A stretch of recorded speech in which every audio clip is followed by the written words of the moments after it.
Even though abortion has been liberalized in South Africa since 1996, women are still opting for illegal abortions.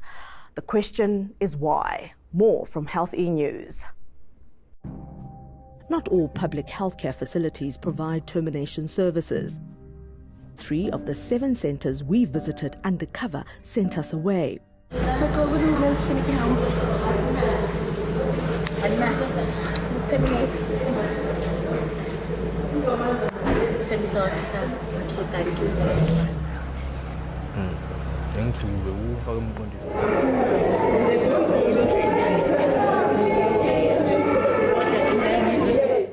Public service is just, depends on it depends on their mood, everything, Jay. It's just, the profession is just not there.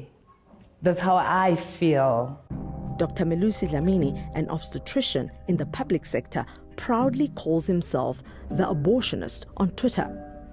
He says attitudes at public facilities are often what drive women to go the illegal route or to do it themselves. Just last week, somebody drank a cup of chick because they wanted to have an abortion. And obviously, they got sick and they're probably thinking, okay, maybe it's working. Until they got sicker and the family was just like, okay, something is wrong here. And then she confessed to having drank a cup of chick to get rid of a pregnancy. Before somebody comes to me for an abortion, they've met 2-3 people that are not going to be actively involved in the abortion. They've met the security guard at the gate, and you ask them, where's the abortion in this hospital done? And they're like, hey, no, we don't kill babies here. We would like every hospital, and we've got over 360 hospitals in the public sector, to be able to provide safe terminations. At the moment, we have less than half of them providing it. And that's largely because there are no staff willing to do them. They often insist that you have the abortion at a hospital in the area you live in.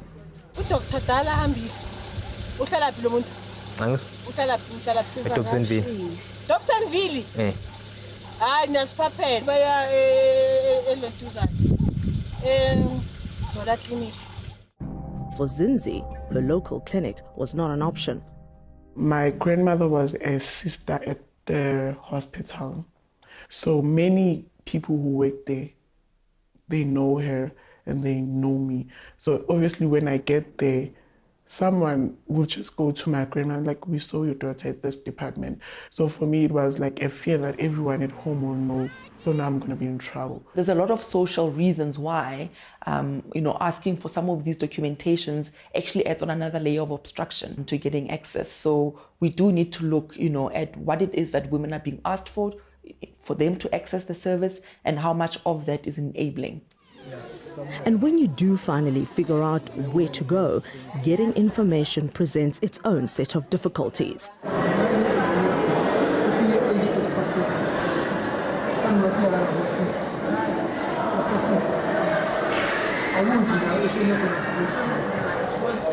People are already self-loathing and self-judging, so they don't want to go to queue for another 2-3 hours, where often the talk is that, women are here doing something illegal, or these dirty women, asking for an abortion. There's no pamphlets or any posters, but there's posters about other things.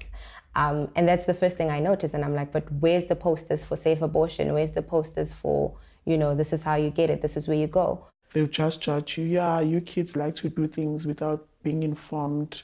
You need to stop doing adult things. These things are not for you. Leave the adult things to other people. Now you're doing things that will put your lives at risk. The health department is aware of the attitude problems. So one of the things the department has done is designed this new approach to providing clinical care called the Ideal Clinic. At this clinic in Ladybrand in the Free State, patients are able to make appointments and get attended to within an hour.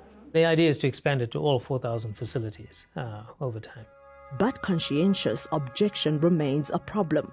We are quite a religious country, in many ways. And this whole idea of the fact that sex and sexuality and birth is somehow attached to a set of moral norms and values, the professionals often revert to their personal cultural, religious belief structures as a way to kind of disincentivize people. So they will treat young girls like this, not give them any information, judge them before they've heard their stories. We have a number of anecdotal reports of health workers turning young people away, basically arguing that they are too young to be sexually active. Now, we know that they are sexually active because they are falling pregnant and delivering in our facilities, so it's not a mystery.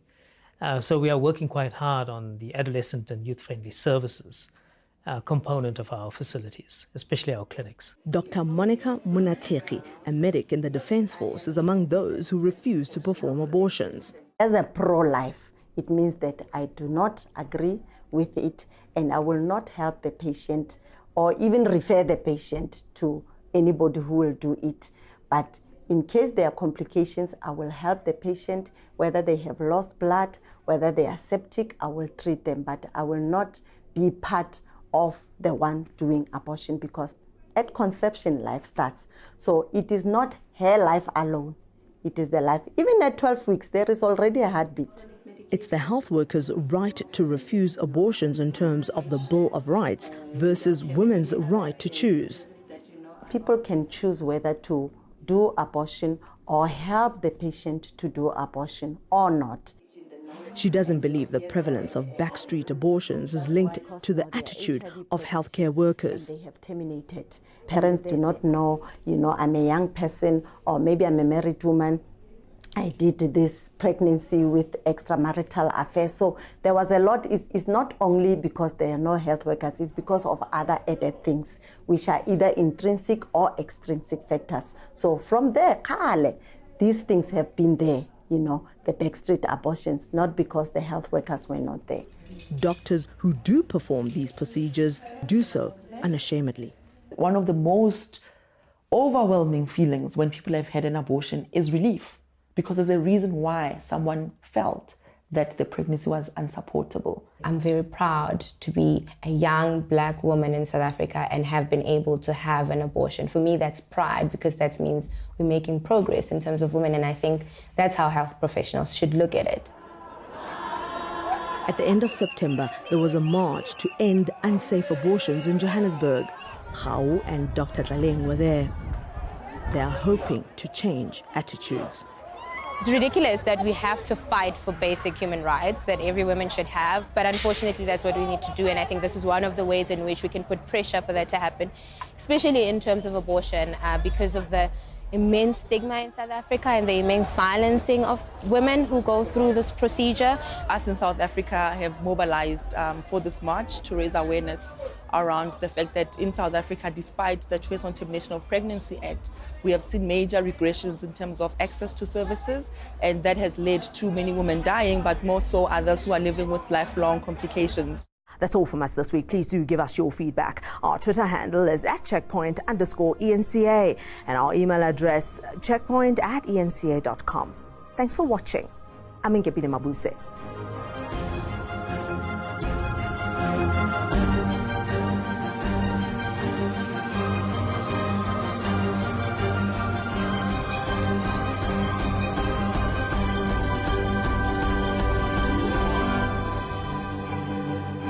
You can watch previous Checkpoint episodes on enca.com as well as on YouTube. Subscribe to the ENCA YouTube channel and click on the Checkpoint playlist to watch.